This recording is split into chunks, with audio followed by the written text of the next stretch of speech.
Hello everyone, चलिए start करते हैं आज की करंट अफेयर्स की क्लास। इससे पहले यदि आपने हमारे चैनल को अभी तक सब्सक्राइब नहीं किया दोस्तों, तो इसको सब्सक्राइब कर लीजिए और बेल आइकन प्रेस कर लीजिए ताकि आपको नोटिफिकेशन मिलते रहे। तो आइए स्टार्ट करते हैं आज की करंट अफेयर्स की क्लास। इससे पहले मैंने प्रीवियस वीडियो में आपसे एक क्वेश्चन पूछा था, किस विटामिन को हार्मोन के नाम से जाना जाता है या किसे हार्मोन माना जाता है। इसके 4 ऑप्शन थे। इसका सही ऑप्शन था ऑप्शन डी, विटामिन डी। आज का करंट अफेयर का पहला क्वेश्चन है, फेड कप हॉट अवार्ड।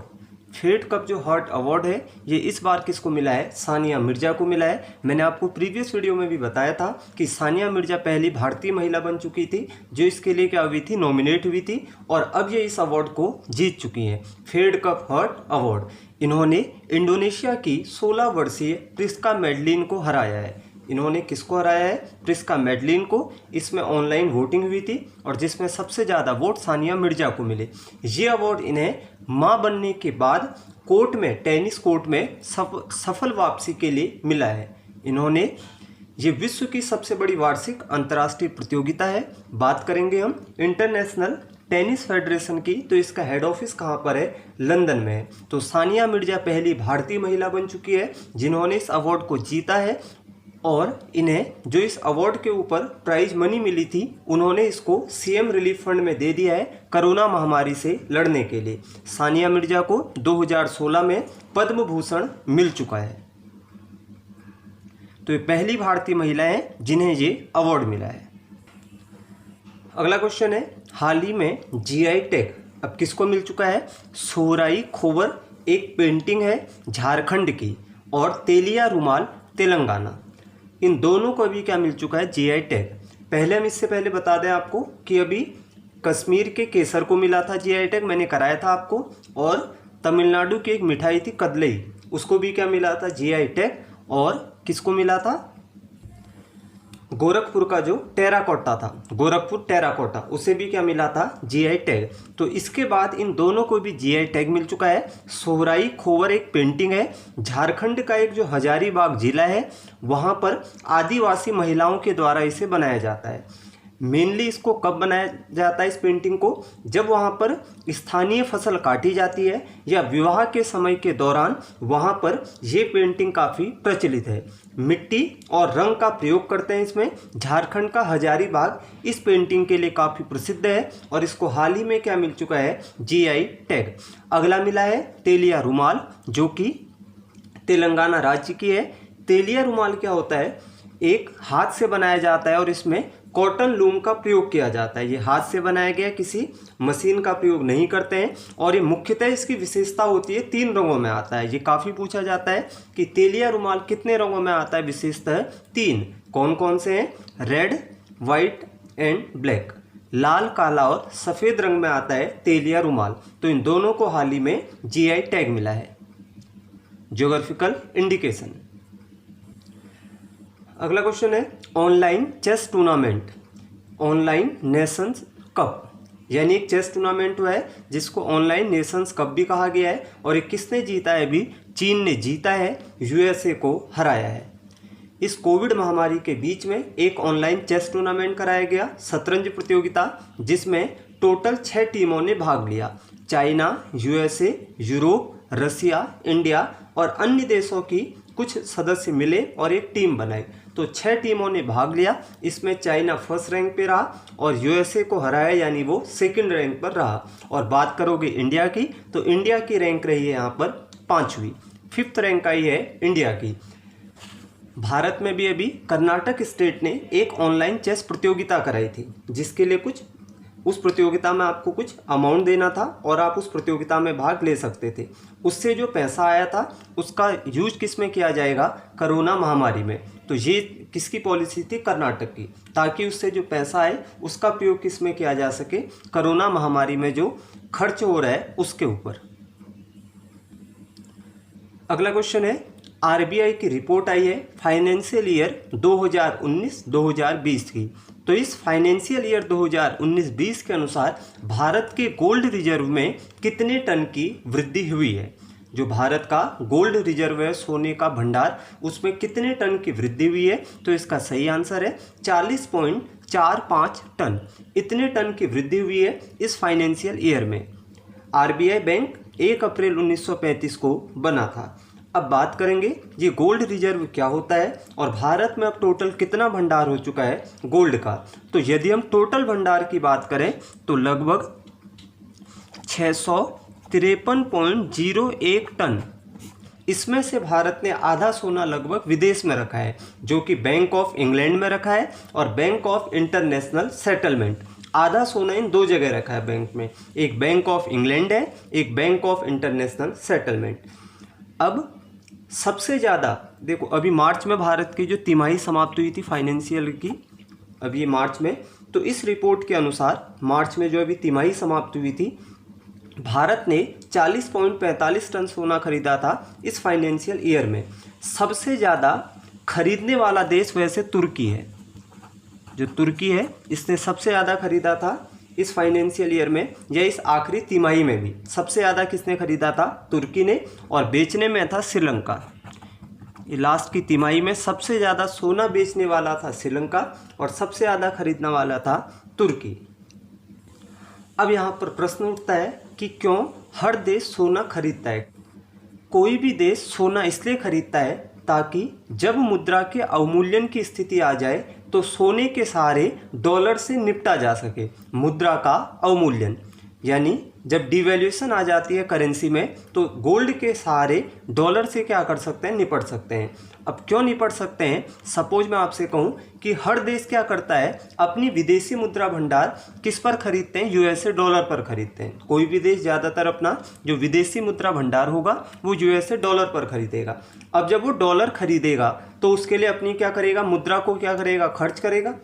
और अब जब उसने अपनी मुद्रा खर्च कर ली है और डॉलर खरीद लिया है, अब यदि डॉलर मजबूत हो गया, डॉलर की वैल्यू ज़्यादा हो गई, तो उस देश की मुद्रा क्या हो जाएगी, कमज़ोर। क्योंकि डॉलर जब महंगा हो चुका है तो उस देश को अपनी मुद्रा की मात्रा को और ज़्यादा देना पड़ेगा, यानी देश की मुद्रा क्या हो जाएगी, कमज़ोर।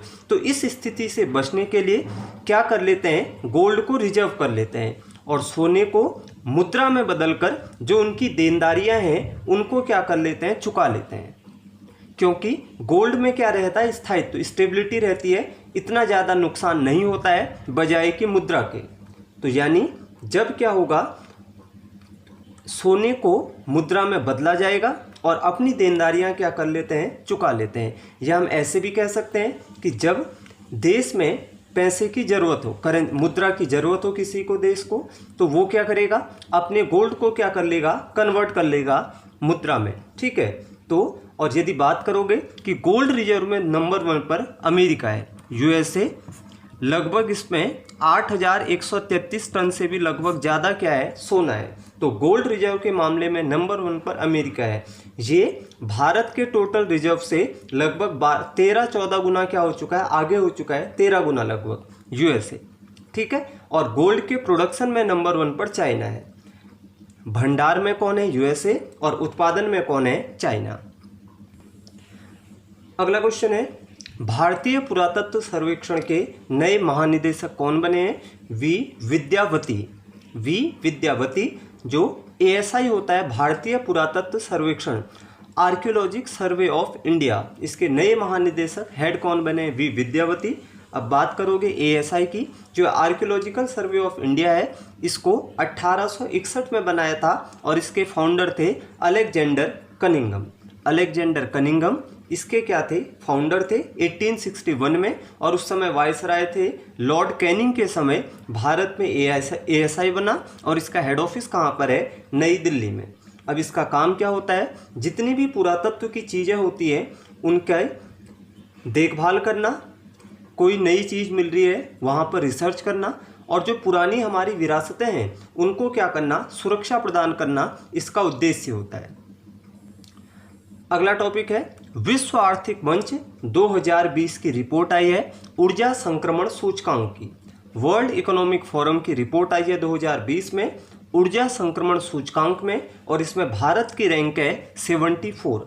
अब ये क्या होता है ऊर्जा संक्रमण सूचकांक, किसी भी देश के द्वारा ऊर्जा के ऊपर सुरक्षा और सतत पर्यावरण यानी सस्टेनेबल सतत पर्यावरण को बनाए रखने के लिए जो देश बढ़िया काम करता है अच्छे तरीके से काम करता है तो उसको क्या दिया जाता है, इसमें रैंकिंग दी जाती है। और इसमें प्रदूषण स्तर को भी देखा जाता है, कौन सा देश पॉल्यूशन लेवल को कितना कम कर रहा है, कौन सतत पर्यावरण में अच्छा काम कर रहा है, कौन ऊर्जा सुरक्षा में अच्छा काम कर रहा है। तो इसमें भारत की रैंक है 74 और लगातार स्वीडन तीसरे साल प्रथम स्थान पर आया है। ज़्यादातर जो रिपोर्ट्स होती हैं उसमें जो यूरोपियन कंट्री होती हैं ये फर्स्ट रैंक पे ही आते हैं। तो स्वीडन लगातार तीसरे साल फर्स्ट है, दूसरे पर स्विट्जरलैंड है और तीसरे पर फिनलैंड है। बात करोगे वर्ल्ड इकोनॉमिक फोरम की तो 1971 में ये बना था और इसका हेड ऑफिस है जेनेवा के कोलोग्नी में। जेनेवा के कोलोग्नी में इसका हेड ऑफिस है, यानी स्विट्जरलैंड में इसका हेड ऑफिस है। और इसका उद्देश्य क्या होता है, क्यों बना था ये, वर्ल्ड इकोनॉमिक फोरम का क्या काम है, ये क्या करता है, व्यवसाय, राजनीति या किसी भी क्षेत्र में दोनों देशों या दो लोगों को क्या करना, एक साथ लाना, ताकि सभी क्या करें, आगे बढ़ सकें। अगला टॉपिक है भारत की पहली एंटीबॉडी टेस्ट किट बन चुकी है और इसका नाम क्या है, एलिजा। दोस्तों भारत की पहली क्या है, एंटीबॉडी टेस्ट किट है। बनाई किसने है, NIV पुणे में एक संस्था है, नेशनल इंस्टीट्यूट ऑफ वायरोलॉजी। तो इस संस्था ने इसको विकसित किया है, एलिजा, ELISA। इसकी फुल फॉर्म होती है वैसे एंजाइम लिंक्ड इम्यूनोसॉर्बेंट एसे, सुना होगा वैसे। एड्स बीमारी में भी एक टेस्ट होता है, एलिजा टेस्ट। तो इस एंटीबॉडी टेस्ट किट का नाम क्या रखा है, एलिजा टेस्ट किट का नाम है। विकसित किया है NIV पुणे ने। और जब ये विकसित हो चुका है, डेवलप हो गया है, तो इसको और ज़्यादा मात्रा में बनाने के लिए ICMR ने एक कंपनी को क्या दे दिया है, कॉन्ट्रैक्ट दे दिया है। उस कंपनी का नाम है फार्मा कंपनी का जाइडस कैडिला। जाइडस कैडिला इस कंपनी का नाम है, जिसके साथ Indian council of medical research यानी ICMR ने समझौता किया है। ICMR 1911 में बनी थी और इसका अभी जो हेड है वो बलराम भार्गव है।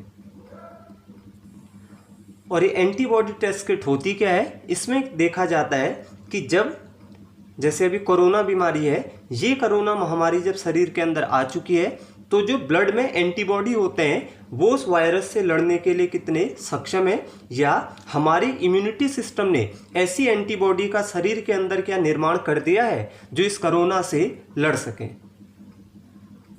और इससे एक फ़ायदा ये भी होगा कि काफ़ी कम टाइम पर ये रिजल्ट आ जाएगा। ये सबसे बड़ा इसका प्लस पॉइंट है कि ये कम टाइम पर ही क्या दे देगा, रिजल्ट दे देगा। अगला टॉपिक है DRUVS ड्रूफ्स। क्या है ये, इलेक्ट्रॉनिक गैजेट को या किसी करेंसी को या पेपर को सैनिटाइज करने के लिए एक नया DRDO ने क्या किया है, इंस्ट्रूमेंट या एक कैबिनेट क्या किया है, लॉन्च किया है। DRUVS इसका मतलब है defence research ultra violet sanitiser. ये एक क्या है, एक गैजेट है, आप ये समझ सकते हो, ये एक स्वचालित संपर्क रहित कैबिनेट है। स्वचालित मतलब ऑटोमेटेड, संपर्क रहित मतलब कॉन्टैक्टलेस, कैबिनेट मतलब एक कोई एक यंत्र टाइप का है, ठीक है। अब ये क्या करेगा, किसी भी इलेक्ट्रॉनिक गैजेट को, चाहे वो लैपटॉप हो, फोन हो, कोई भी इलेक्ट्रॉनिक गैजेट हो, कोई करेंसी है, कोई पेपर है, उसको क्या कर देगा, सैनिटाइज कर देगा। यानी उसमें कोई वायरस वगैरह है तो उनको क्या कर देगा, नष्ट कर देगा। DRDO की स्थापना 1958 में हुई थी। हेड ऑफिस दिल्ली में है और इसके हेड है अभी G सतीश रेड्डी। और UV का मतलब किसका यूज किया जा रहा होगा, अल्ट्रा वायलेट रेज का। अगला क्वेश्चन है CBSE के नए अध्यक्ष कौन बने हैं। Central board of secondary education के नए अध्यक्ष मनोज आहूजा बने हैं। मनोज आहूजा ये किसका स्थान लेंगे, अनीता करवाल का स्थान लेंगे। 1962 में बना था CBSE और इसका हेड ऑफिस है दिल्ली में। अगला है दीपा मलिक ने हाल ही में संन्यास लेने की घोषणा की है। ये एक पैरा एथलीट है जिन्होंने हाल ही में संन्यास लेने का ऐलान किया है। इन्होंने para Olympic committee of India में पदाधिकारी के रूप में सेवाओं के लिए अपने जो ये खेल खेलती हैं उससे संन्यास लेने की घोषणा की है। शॉटपुट के लिए काफ़ी प्रसिद्ध रही दीपा मलिक। ये कौन सा खेल खेलती थी, शॉटपुट। और इसी शॉटपुट में इन्होंने 2016 में रियो रियो डी जेनेरियो में जो पैरा ओलंपिक गेम हुए थे उसमें इन्होंने क्या जीता था, रजत। ये पहली महिला बनी थी जिन्होंने क्या किया था, पैरा ओलंपिक खेल में कोई मेडल जीता था। सिल्वर मेडल जीता था इन्होंने 2016 में। 2019 में दीपा मलिक को राजीव गांधी खेल रत्न पुरस्कार भी मिल चुका है और 2017 में इन्हें पद्मश्री मिल चुका है। ये हरियाणा की हैं और इन्होंने हाल ही में संन्यास लेने का ऐलान किया है। ठीक है, अब बात करोगे आईपीसी जो इंटरनेशनल पैरा ओलंपिक कमेटी है, sorry Indian para Olympic committee. अब बात करते हैं IPC Indian para Olympic committee जो कि 1992 में बनी थी।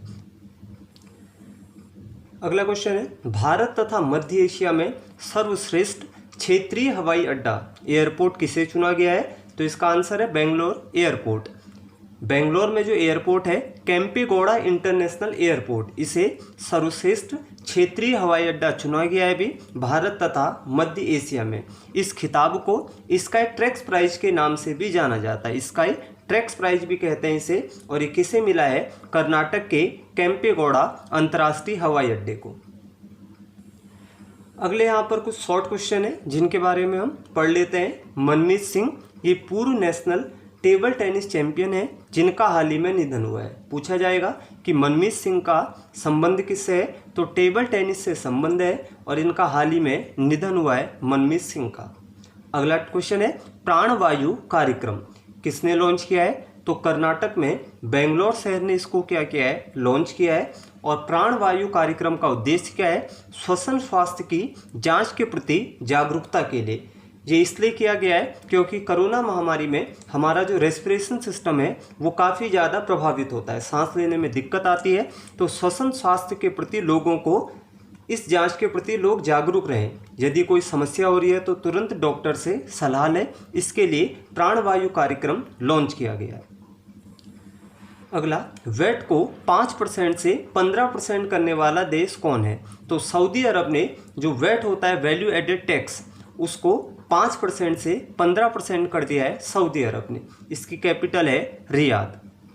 अगला, अहमदाबाद होम डिलीवरी पर डिजिटल भुगतान, यानी अहमदाबाद शहर में अब क्या हो चुका है, यदि आप कोई भी होम डिलीवरी क्या कर रहे हो, सामान कोई खरीद रहे हो तो उसके लिए आपको डिजिटल पेमेंट करनी पड़ेगी। यानी जो कैश ऑन डिलीवरी थी उस प्रक्रिया को यहाँ पर समाप्त कर दिया है। केवल क्या कहा है कि डिजिटल पेमेंट होगा, क्योंकि यहाँ पर कोरोना के काफ़ी ज़्यादा केस आ रहे हैं। तो इन चीज़ों से बचने के लिए डिजिटल पेमेंट का सुझाव दिया है अहमदाबाद ने। और आज का क्वेश्चन है आपके लिए, इसमें से निम्न में कौन मछली है? कौन इसमें से फिश है? ऑप्शन है silver fish, star fish, dog fish, cuttle fish. 4 option है, आपको बताना है इसमें से कौन क्या है, मछली है। यदि आपको आता है दोस्तों तो कमेंट बॉक्स में ज़रूर लिखिए। और आपको यदि ये चैनल पसंद आ रहा है तो प्लीज़ क्या करिए, अपने दोस्तों को भी ज़रूर इसमें ऐड कीजिए और आप भी चैनल को सब्सक्राइब कीजिए। धन्यवाद दोस्तों, बाय बाय।